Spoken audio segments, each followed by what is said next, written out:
962 rupees এইটো চাওক মানে আপোনাৰ ইয়াত দেখা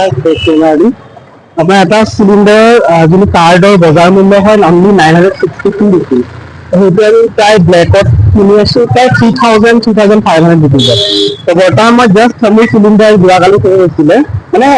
শেষ হয় আৰু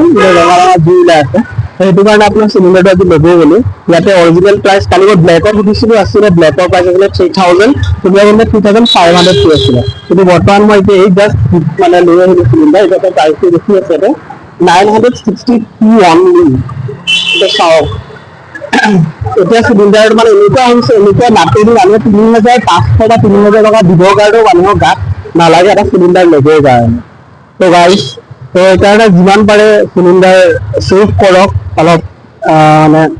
কমকৈ ইউজ কৰক আৰু যদি পাৰে যোনে য'ত পাৰে খৰি চৰি ইউজ কৰক বা ইলেক্ট্ৰিকেল ইণ্ডাকশ্যন ব্যৱহাৰ কৰক এই চিলিণ্ডাৰ ছেভ কৰক কাৰণ এতিয়া বৰ্তমান বাহিৰত মানে যুদ্ধটো গমেই পাইছে যুদ্ধৰ কাৰণে বুলি কৈ আছে সিহঁতে চিলিণ্ডাৰ নাটনি হোৱা বুলি বিৰাটেই কষ্ট মানে গুৱাহাটীত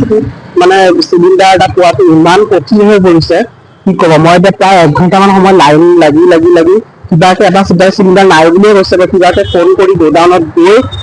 মানে হাতে ধৰি ধৰিব বাকী আৰু এনেকে যেনেকে পাৰি এটা চিলিণ্ডাৰ লৈ আহিছো এতিয়া গম পালে ন অৰিজিনেল প্ৰাইচটো হৈছে 962 কাৰ্ডত সেইটো অনলি গুৱাহাটীৰ কাৰণে বাহিৰত গম নাপাওঁ মই বাকী আদাৰ চিটিত কিমান আছে তো সেইকাৰণে চিলিণ্ডাৰ ছেভ কৰক আৰু যিমান পাৰে কাৰ্ডত ল'ব চেষ্টা কৰক কাৰণ ব্লেকত আপোনাৰ পইচা ৱেষ্ট গৈ আছে কিন্তু উপায় নাই গুৱাহাটীত যোনবিলাক ষ্টুডেণ্ট আছে বা যোনে ভাড়া কৰে যাৰ ইয়াত কাৰ্ড নাই তেখেতসকলতো ব্লেকতে ল'ব লাগিব চিলিণ্ডাৰটো পোৱাৰ বাবে মই নিজে মানে বহুত সুখী আৰু নহবা কেৰাচিন তেল কিনিব গ'লে 140 rupees আপোনাৰ সেই হৈ যায় 140 rupees পাৰ লিটাৰ দাম তো এইটো ইম্পচিবল হয় আপোনাৰ যে হেৰি কি কয় এইটো কেৰাচিন তেল ইউজ কৰাটো আৰু ষ্টভৰ দামো বহুত বাঢ়ি গৈছে তো ডেইলি লাইফত আজি ষ্টাৰ্ট কৰি দিলোঁ আজি